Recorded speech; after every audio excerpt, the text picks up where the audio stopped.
Nocturno, un espacio donde les ofrecemos importante información, entrevistas y opinión, bajo la conducción de Leonidas Castro. Bienvenidos.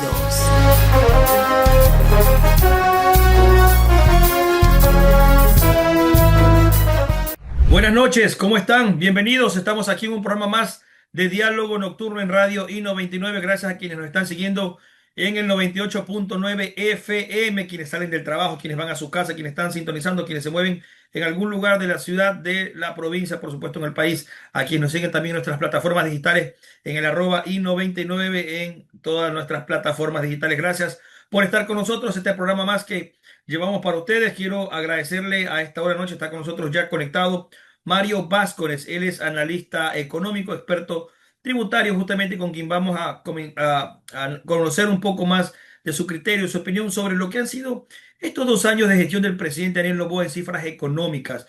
El gobierno ha destacado pues la reducción del índice inflacionario, la reducción del riesgo país a 650 puntos al menos. Es decir, estamos con unas cifras macro que el gobierno las ha relevado en estos años de gestión. También el tema que tiene que ver con la generación de empleo que ha dinamizado, dice el gobierno, la economía del país.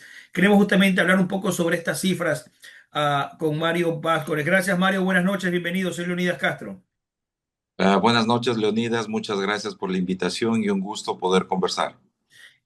Mario, ¿cómo califica usted esta gestión del gobierno? El gobierno dice que ha sido positivo, pese a las dificultades que ha tenido, pese a todo lo que ha significado el tema del petróleo, los paros, el paro justamente que hubo luego de tomar esa dura decisión que no se atrevieron los gobiernos anteriores de eliminar el subsidio al diésel. ¿Cómo evalúa usted los 2 años de gestión del presidente Daniel Noboa? Bueno, desde el punto de vista económico, si bien es cierto, me parece que hay aún unos retos importantes por afrontarlos. Me parece que sí han habido unos temas positivos y que valen la pena destacar. Fundamentalmente me parece que es el tema relacionado a la disminución del riesgo país.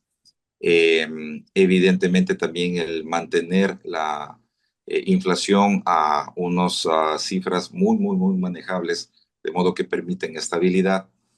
Básicamente creo que y además también el tema de una mayor masa monetaria en el sistema económico.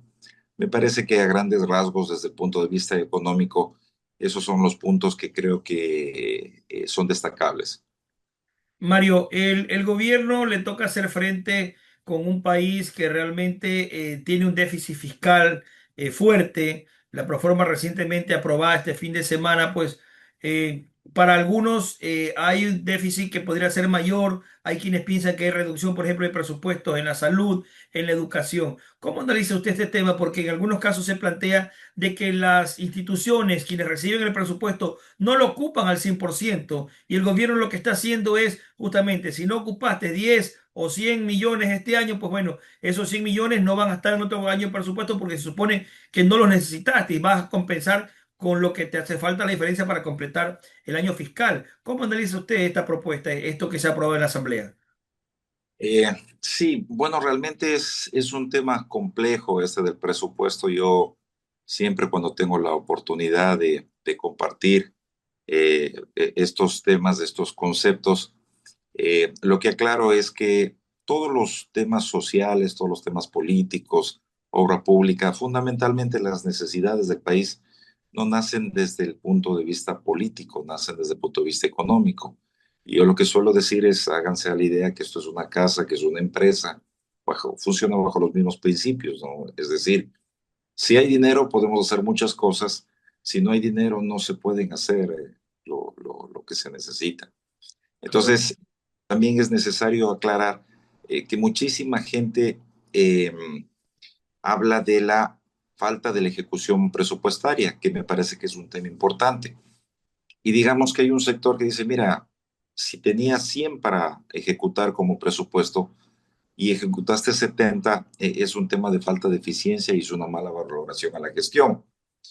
Eso es en parte verdad, porque la gran mayoría de casos lo que sucede es que se presupuesta 100 y se ejecuta 70 porque no hubo la transferencia de recursos por los 100. Entonces, si nosotros miramos la ejecución presupuestaria hasta octubre, que es donde hay cifras, en sectores como la salud, que es un problema muy grave que tenemos, o en obra pública, está ejecutado alrededor del 60%. Entonces, muy probablemente estos 2 meses no se va a terminar de ejecutar. Y no se ha ejecutado porque no ha habido las transferencias del gobierno. Entonces, ese es un punto como para aclarar la no ejecución de las partidas presupuestarias. Si entramos a lo que es el presupuesto del próximo año, el presupuesto está más o menos en 45.000 millones. De esos 45.000 millones, está destinado más o menos a tema de pago de créditos del exterior, porque se hizo una reestructuración y la mayor parte del pago del capital nos cae ahora en 2026. Son más o menos 8.500 millones de capital, más o menos unos 5.500 millones de intereses. Estamos hablando de más o menos 15.000 millones. Entonces, de los 45, 15.000 se van a pago de deuda. Nos queda 30. Claro. De los 30, hay 5.000 que no está financiado, que el gobierno aspira a poder financiarlo con créditos de afuera. Y hay otros 5.000 que están asignados, pero no tienen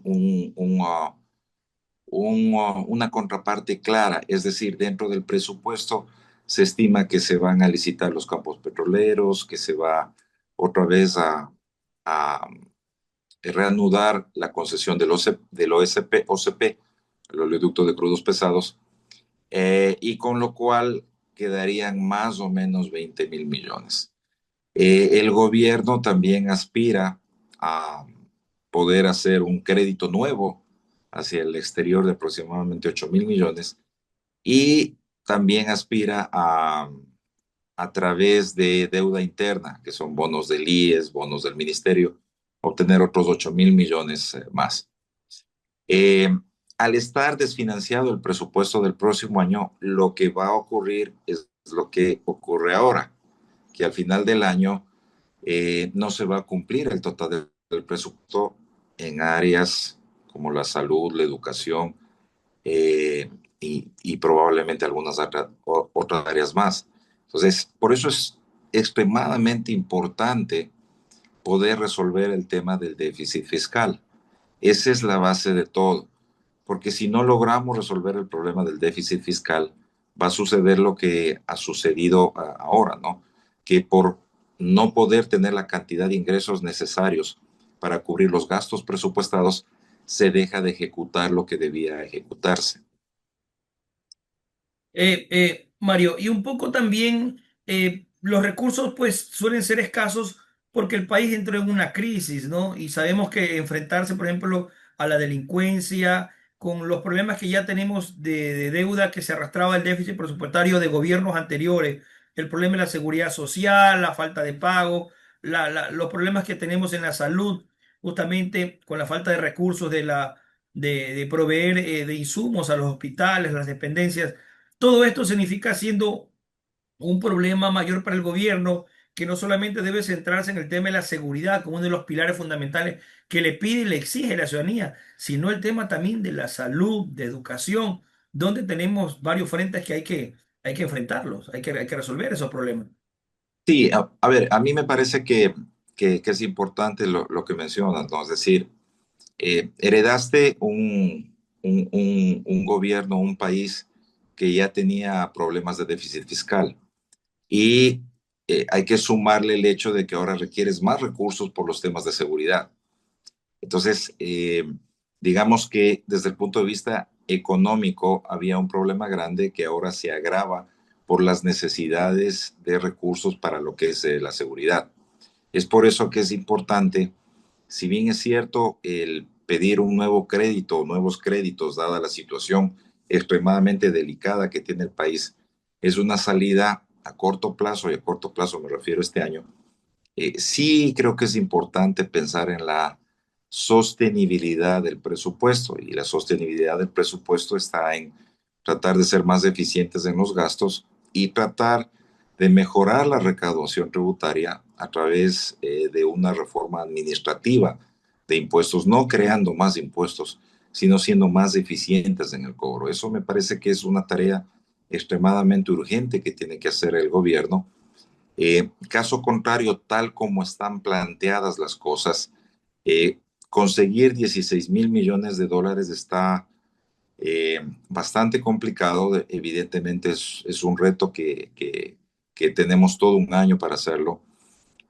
Conseguir los 5.000 millones, 5.400 millones a través de las licencias petroleras, que es la concesión de los campos, más el OCP. No sé si tomará o alcanzaremos en el tiempo, o las cifras que estime el gobierno serán las que son ciertas. Y aún con todo eso nos faltan 5.000 millones, que eso se cubrirá con una falta de ejecución presupuestaria.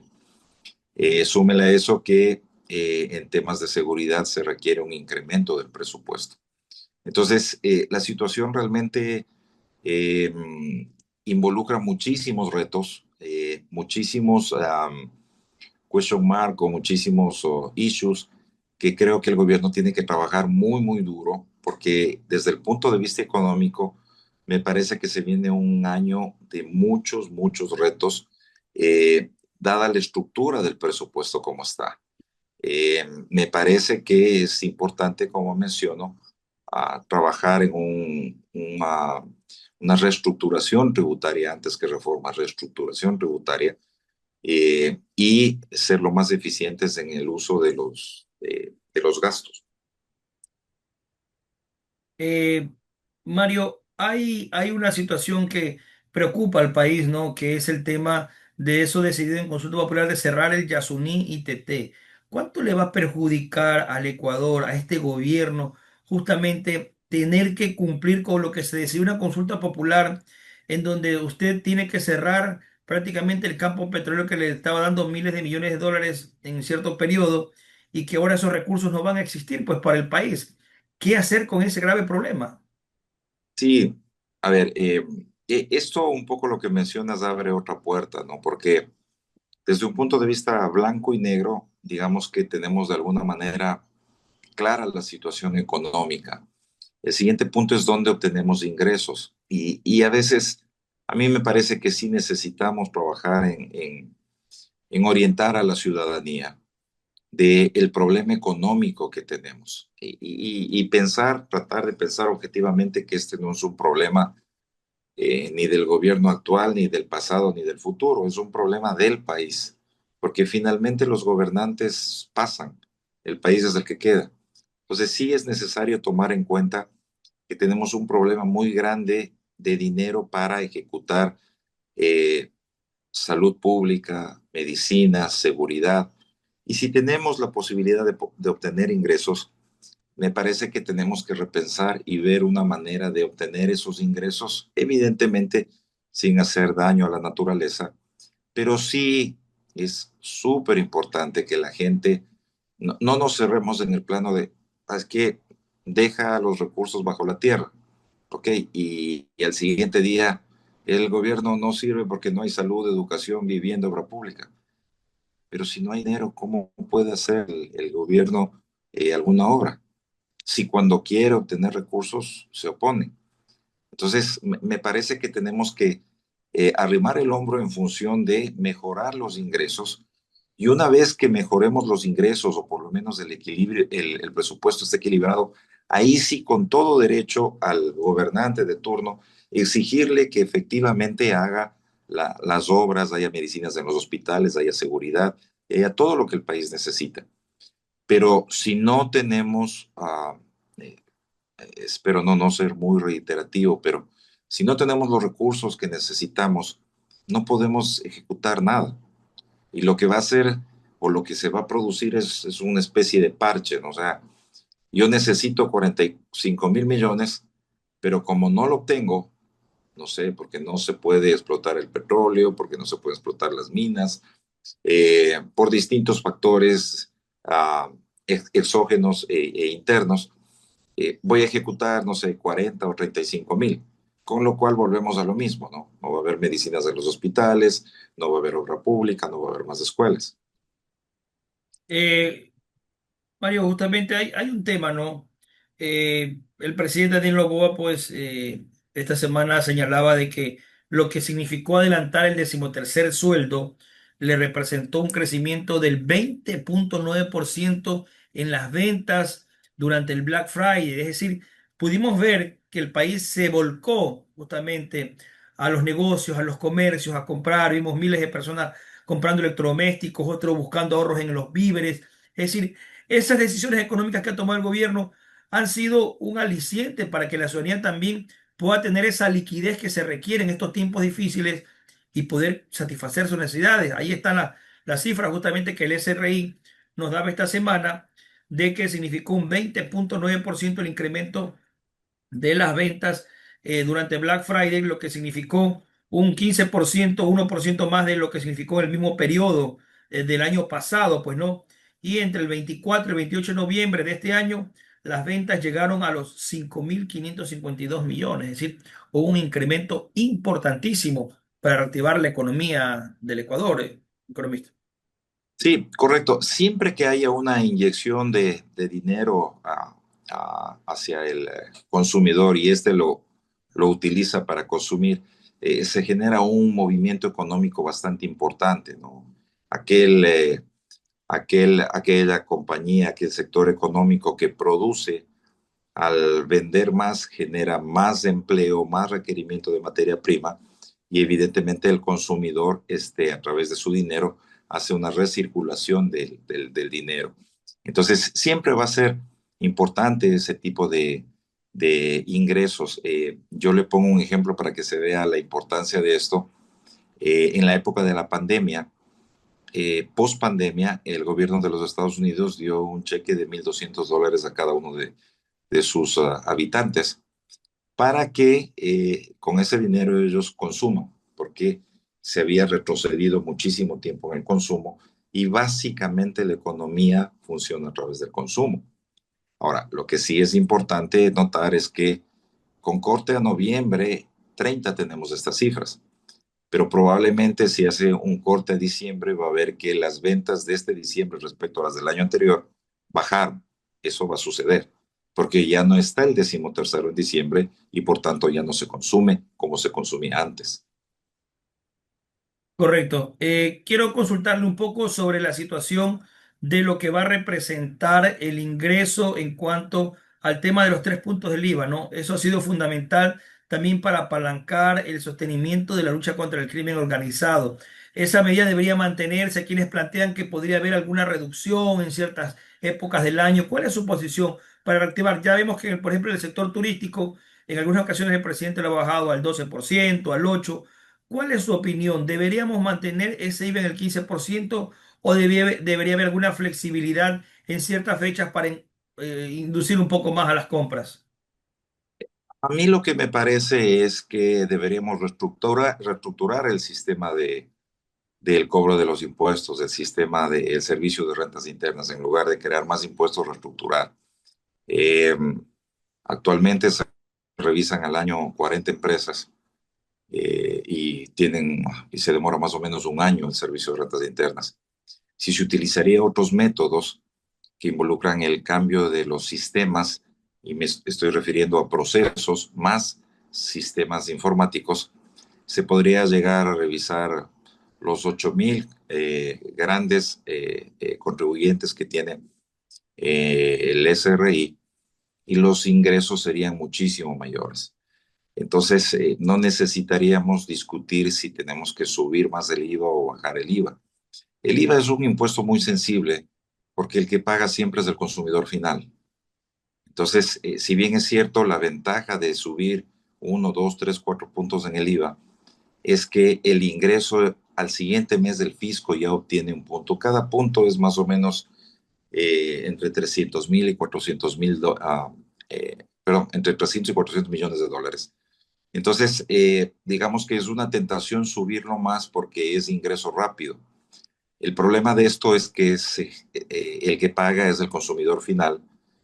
Se puede volver inflacionario y nos vuelve menos competitivos con nuestros vecinos que al tener moneda local pueden eh, utilizar la moneda local y hacer que sean más competitivos respecto a nosotros que estamos atados al dólar. Entonces, me parece que la discusión no es tanto si subimos o bajamos el IVA. Me parece que la discusión debería centrarse en ser más eficientes en recaudar los impuestos. La evasión fiscal está alrededor de 7.000 millones de dólares. Entonces, un punto de subir o bajar el IVA nos da 300 millones. La evasión fiscal está en 7.000 millones de dólares. Entonces, digamos, ¿por qué me conformo con manzanas si podría... Ya. Sí, sí me explico. Sí, sí, correcto. Muy bien. Muchísimas gracias. Realmente, sí, se nos termina el tiempo y no podemos seguir ya conversando justamente, pero sabemos claro que el reto está allí, ¿no? El tema del Gobierno Nacional de seguir adelante, pues agradecerle al máster Mario Vázquez justamente por haber estado con nosotros, analista económico, y tendremos oportunidad de conversar en los próximos días. Gracias, que tenga usted una buena noche. Muchísimas gracias por la invitación. Un saludo a todos. Buenas noches. Gracias. Llegamos hacia la parte final del diálogo nocturno. Que tengan ustedes una buena noche. Hasta la próxima.